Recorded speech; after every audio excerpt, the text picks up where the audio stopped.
a ver una línea de tiempo a partir ya de la era cristiana. La línea de tiempo inicia con una línea gris, decimos que es como el cristianismo primitivo e inicio de la Edad Media, donde termina la línea gris. ¿Y eso qué quiere decir? Eso quiere decir que es la primera etapa, por decirlo así, del cristianismo antes de que existieran las diferentes divisiones. Y es una etapa fundamental porque esta etapa da razón y es el fundamento de todo el cristianismo, independiente de las separaciones que existan.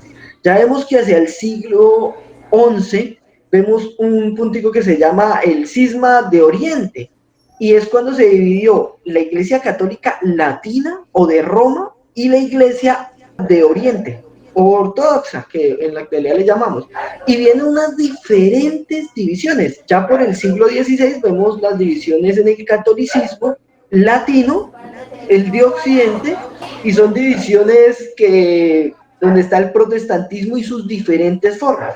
En cada una de esas etapas, de una u otra manera, el acercamiento a la escritura se hizo de maneras pues bastante particulares. Ya en la actualidad, lo que es el siglo XIX, siglo XX y ahorita el siglo XXI, bueno, pues ya la iglesia empezó a adoptar diferentes maneras acerca del abordaje de los textos bíblicos. Entonces, esta es otra línea histórica, yo quiero que la miren, es un poco más detallada, hace, digamos que como la línea roja, pues habla el cristianismo básicamente, llamémoslo el catolicismo, sí, sin divisiones, y entonces aquí ustedes ven en la parte amarilla que se llama la época patrística. ¿Y esa época qué es?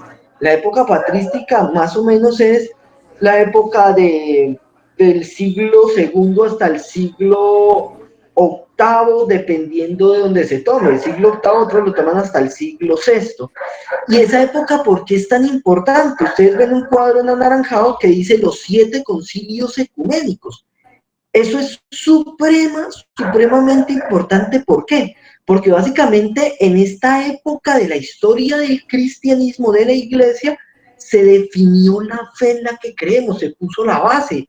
¿Y por qué? Porque habían controversias bastante fuertes en cuanto a en qué creemos, la naturaleza de Cristo, Dios uno y trino. Entonces, ¿qué es eso? La iglesia, ¿qué es eso? O sea, los cristianos de esa época tuvieron que dar razones.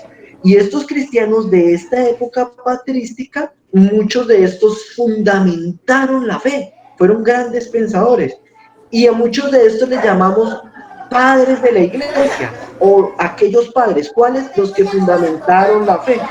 Estos padres, pues, utilizaron diferentes maneras para el acercamiento bíblico. Y esas maneras, bueno, está el tema alegórico, está el tema de acercarse a una lectura de las escrituras, mirando los contextos, mirando también las figuras literarias, diferentes maneras de acercarse a los textos bíblicos. Ya seguimos en nuestra línea del tiempo y pasamos como hacia la Edad Media, es decir, del siglo noveno, décimo en adelante, y bueno, hubo un gran cisma, una división, pero en la Iglesia Católica nos corresponde, digamos, el tema que se llama la escolástica, que lo ven en un cuadro amarillo. La escolástica, ¿qué es?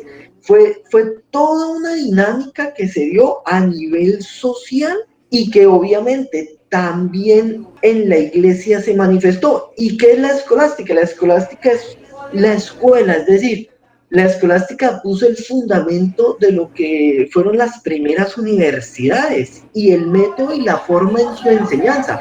Entonces aquí primaba mucho los argumentos de autoridad, y también en la escolástica hicieron una recopilación de la época patrística, de la época de estos grandes pensadores que pusieron un gran fundamento. Entonces salieron grandes manuales, salieron grandes documentos que buscaban sistematizar la fe y también sistematizar la enseñanza a las escrituras, el acercamiento a las escrituras. La escolástica, la sistematización, bueno, hubo un volver a la filosofía griega, de Aristóteles, sobre todo, pero ¿eso qué creó? Crearon formas de crear sistemáticamente la información de una u otra manera. Después de esto, bueno, hubo diferentes movimientos en el mundo, en Europa, diferentes formas de resurgir y bueno, ya hacia el siglo XIX, hacia el siglo XX, bueno, empezaron a haber unos nuevos métodos y métodos que se llaman hermenéuticos, métodos de acercamiento a los textos, de poder descubrir los sentidos. ¿Por qué? Porque la escritura no se puede leer literalistamente. Es decir, pensar que la traducción que tienes, leerla tal cual como dice la traducción sin hacerle interpretación. Entonces, bueno, a partir de ahí surgieron diferentes métodos que son de los cuales la iglesia se ha apropiado y muchos de estos métodos, hay que decirlo, nacieron en la iglesia, bueno, en el catolicismo, en el cristianismo ortodoxo, en el cristianismo católico, en el cristianismo también protestante.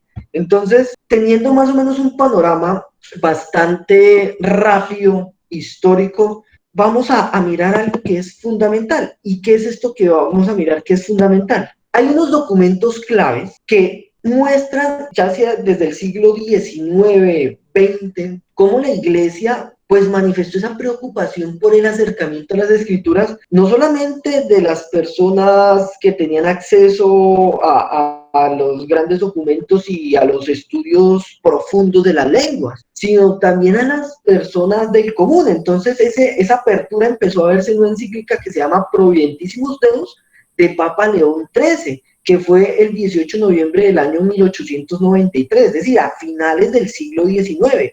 Ese impulso renovador, esa vuelta a las escrituras, se empieza a notar ahí bastante fuerte. Obviamente, ya en la iglesia había unos movimientos que empujaban hacia esto. Otro documento grande, y ustedes estos documentos los pueden encontrar en internet, en la página del Vaticano, ustedes lo buscan y lo encuentran, es la encíclica Divino Afflante Spiritu de Papa Pío XII, y ya Papa Pío XII está ubicado ya hacia la Segunda Guerra Mundial, es decir, hacia el año 1943 que salió este documento, impulsando el estudio de las Sagradas Escrituras y la importancia de las Escrituras. Y otro documento pues ya fue del Concilio Vaticano II, y esto es una constitución dogmática, es decir, estamos obligados a creerla, es la Constitución dogmática de Hyperboom del Concilio Vaticano II, que habla acerca de la divina revelación y da unas pautas que se tienen que tener en cuenta para el acercamiento bíblico. Entonces, si nosotros queremos acercarnos a documentos del magisterio de la iglesia que son eje para otro tipo de documentos y movimientos que se dieron dentro de la iglesia, estos tres son súper claves.